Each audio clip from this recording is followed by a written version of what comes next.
Hello, everyone. We are going to talk today with Tom Woosnam, who's a member of the Shakespeare Oxford Fellowship Board of Directors. I'm delighted that he and you are joining us today. Tom, thanks very much. I see from your bio that you studied physics and ended up as an Oxfordian, because I can tell the immediate connection between physics and the great literature, all based on evidence, I assume. That's it. Thanks. Tell us about your work for the fellowship. Well, I became an Oxfordian and then got into the fellowship from reading Charlton Ogburn's book back in the 80s. And I was pretty convinced at that particular point. So that's where I date my Oxfordianism from. I live in Ashland, Oregon, where there is the Oregon Shakespeare Festival, and my wife worked for the festival. And through her connection, I got to lecture on this, actually, for a pre-show crowd. And then I also got to debate the dramaturg at the time, also, a few years later. And that basically sort of instilled in me the discipline to take what I'd read and then construct for myself what was most likely the truth. And to tell you the truth, Bob, you mentioned the physics. I'm driven by, how do we know that what we're told the truth really is the truth? And in some ways, Oxfordianism is a proxy for that. One can go into lots of different areas in life and try and get that question answered. But in the case of Oxford, I think it's made for putting together a case which absolutely relies on primary source evidence and eliminating ambiguity. If I had to put this into some sort of a clunky phrase like that, that's what I'm interested in. And in that regard, I see myself as vox pop, popular voice, because in the Oxfordian movement, there are many, many scholars. I am not a scholar at all.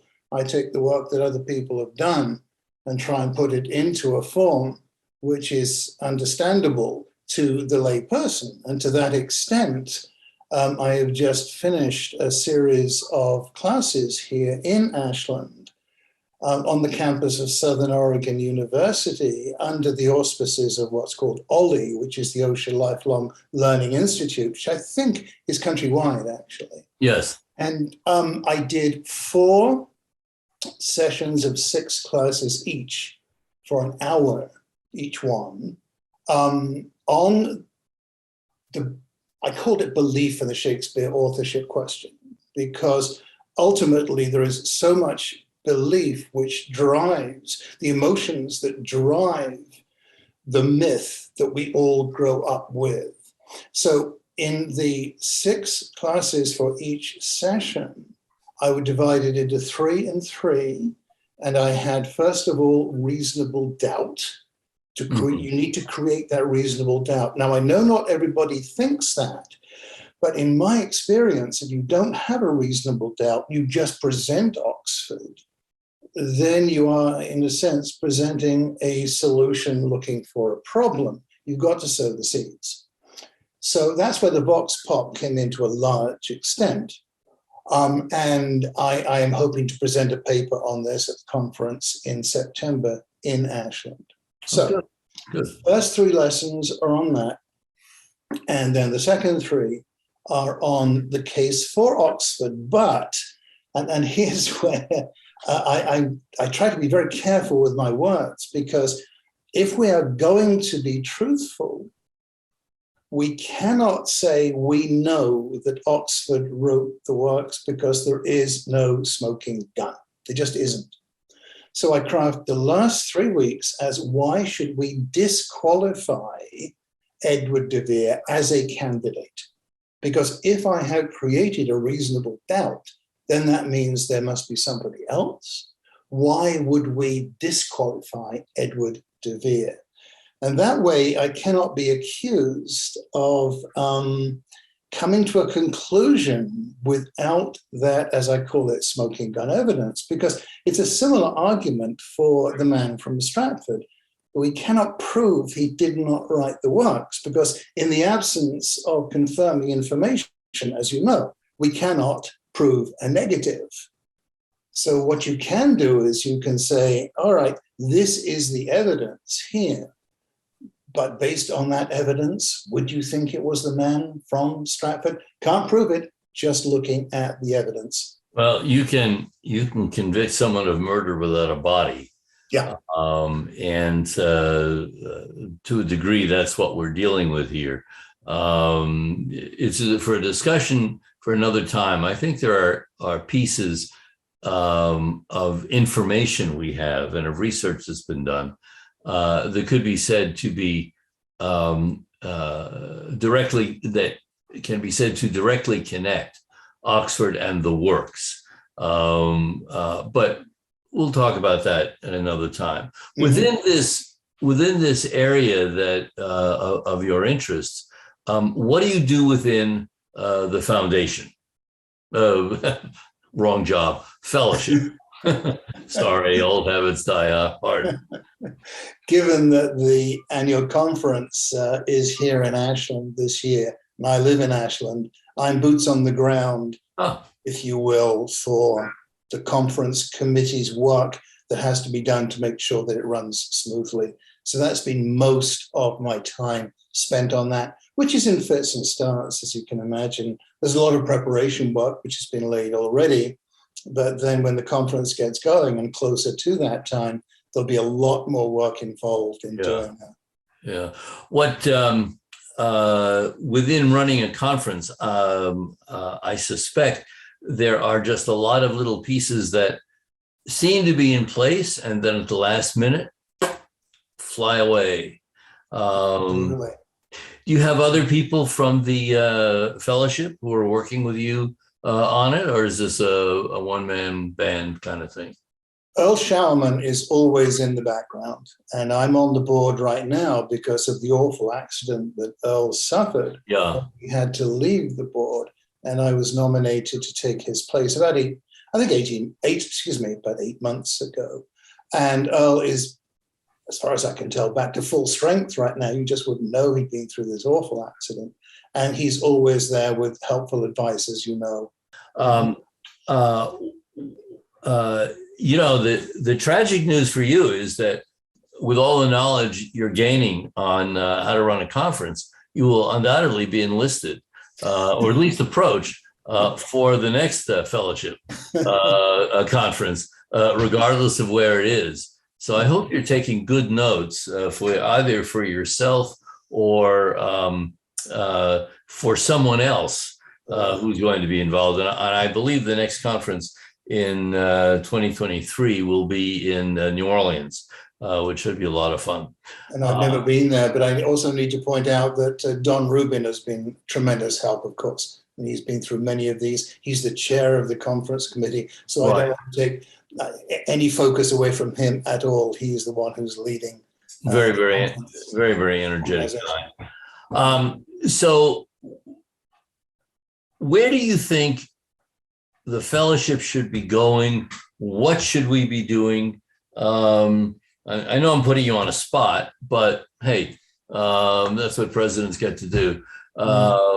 But give us a sense as an engaged board member of what you would like to see the organization at least consider, or what it should be doing. Go anywhere you want. I'd love to think that all you have to do is present the facts to academia and they would recognize the very precarious position they're in. Never going to happen, unfortunately, because you don't change people's minds with facts. Usually, it's all run on emotions. And what people will tend to do is, because the emotions underlie, let me just digress here slightly. as you can probably tell from my accent, I'm from England. I'm a naturalized citizen. And I sometimes want to say, how does one understand this country? And I think there are three words that make one understand this country, and those are follow the money. If you apply that to academia, then of course they're not going to give up the money, the tenure, the professorships, the knighthoods, the ability to provide for their families. They will double down, and then they'll double down again. So getting back to your question, love to change academia's mind. I try as often as I can in the limited opportunities I have. As you know, most people from academia will not touch the authorship question with a barge pole.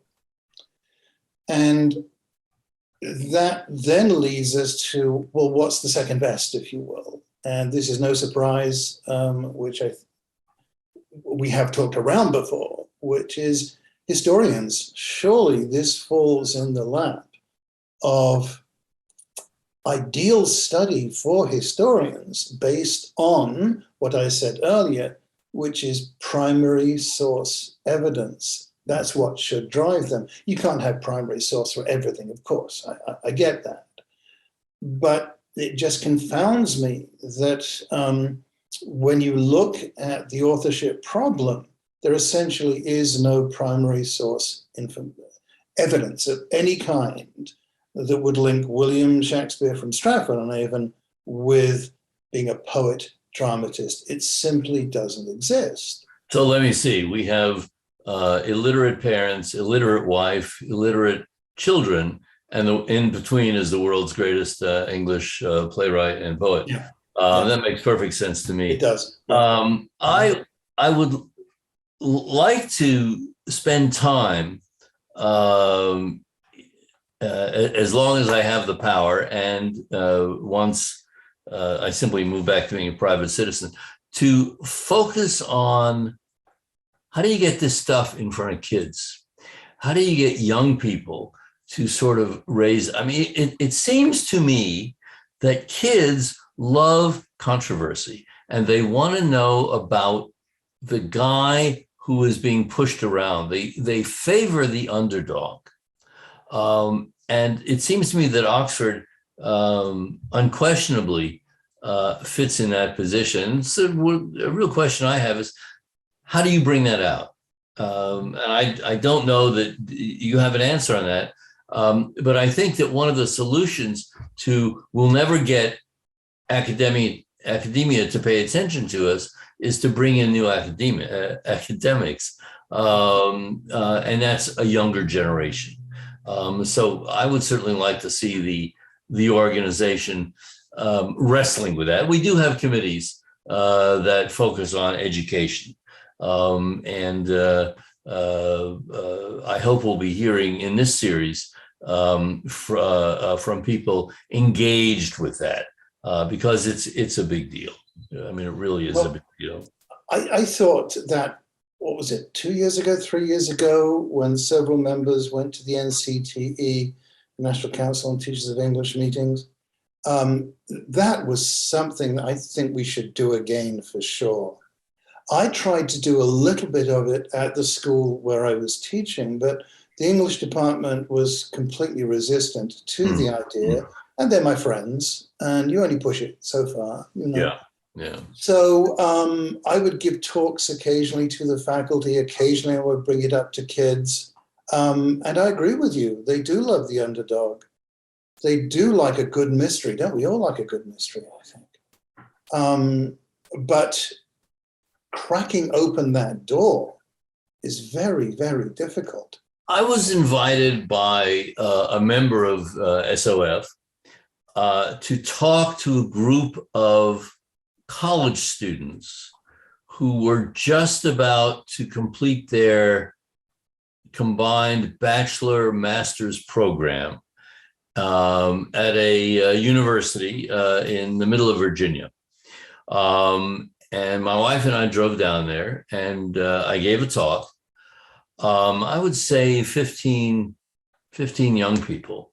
The interesting thing to me was they all knew about Oxford and they all knew about the controversy. That was a surprise because from time to time I've done the OLLI type program. I did one up in Delaware. They have a Shakespeare festival up there, and most of the people were retired, able to take the time to attend a day-long program on Shakespeare. And I was sort of the wrap-up. Starting at 5 p.m, we had technical problems. And so my 40-minute presentation ended up being like an hour and 15 minutes. And then there was Q&A and nobody left. So within months of each other, I had dealt with the next generation of English teachers and groups who were really interested in Shakespeare and had never heard this before, never heard about Oxford before. So I wonder if there isn't a movement, if you start young enough and you can move slowly up the age chain, that you start getting to people. At least that's my hope. When I was an English major, proud to say, I remember Coleridge's famous dictum that poetry and art is really the willing suspension of disbelief. It makes no sense otherwise. And to me, increasingly, that is what anyone who really absolutely believes that Will Shakespeare wrote the plays, the poems, and the sonnets is doing on a daily basis. Absolutely suspending disbelief. And nothing will stand in their way of suspending it. So what you said just reminded me of the fact that many English classrooms, especially in schools where Shakespeare is still taught, and it's so gratifying that so much of the English curriculum in this country still includes Shakespeare, though there is a movement to eliminate that person. That's really scary. Isn't it? That movement is scary, yeah. But in these classrooms, quite often you've got this great big poster of the Droeshout frontispiece to the first folio. Now there's a conversation starter for you. Just call over a couple of kids and say, have you ever noticed this about the Droeshout? And see where that leads, you know? You know, there's a wonderful video accessible on YouTube in which that portrait with the backward arms, the jacket, the backward arms, the eyes that are identical. I think it's the right eye is in both sockets. The mask over the face. It's absolutely broken apart, and it's marvelous to watch. And for people watching this, I hope they will seek to get a hold of that. So beyond the dinner committee, which, believe me, I know must occupy much of your waking and sleeping time, are there other aspects of the organization that are of interest to you when you can kind of get rid of the program stuff and focus on other things? I will be on the Blue Boar Tavern. Oh, which excellent. I'm looking forward to very much. That's a lot of fun.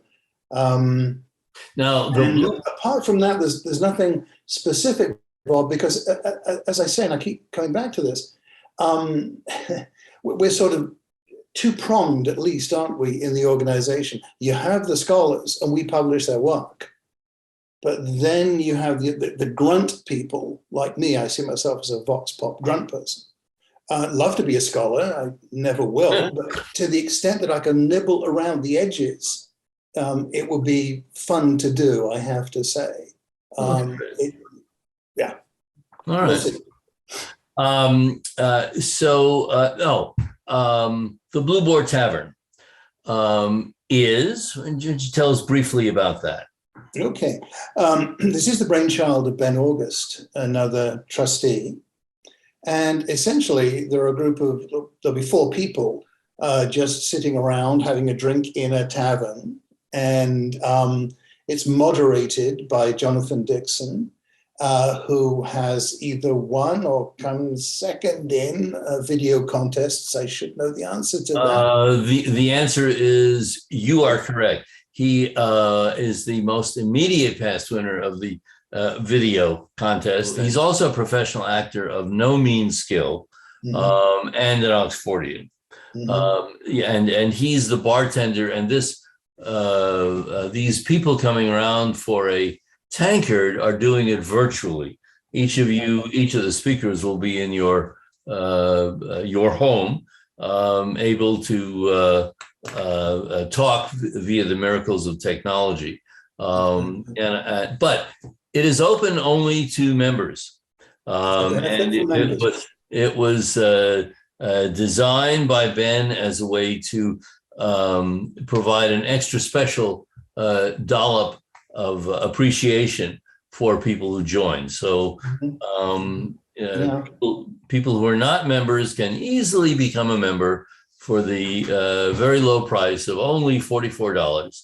You waited this long for the plug, Bob. Well, you know, by your self-restraint. It's trustees have to deal with financial issues, and you see, I just dealt with it. For those of you out there, once you join, you can get past episodes and review them at your leisure. It is fun.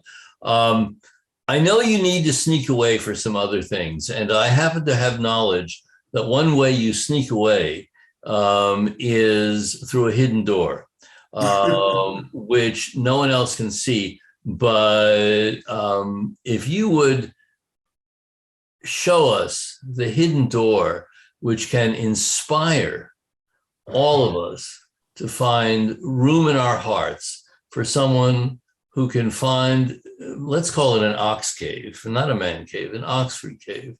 It looks like a door to me. That's all I know. Certainly does. But if you do this, then you reveal the living room, and the bookshelves. So I think that's marvelous. I think that's marvelous. I think sometimes we ought to, someday we ought to do a presentation where you pull that open and somebody in costume as De Vere is standing outside. You could do that. That might be good. Anyway, Tom, thank you very much for giving us all this time. I know you're doing a great job on the conference, and look forward to seeing you virtually or in person very soon. So thanks a lot. Thank you, Bob. Take care. Bye-bye. Bye-bye.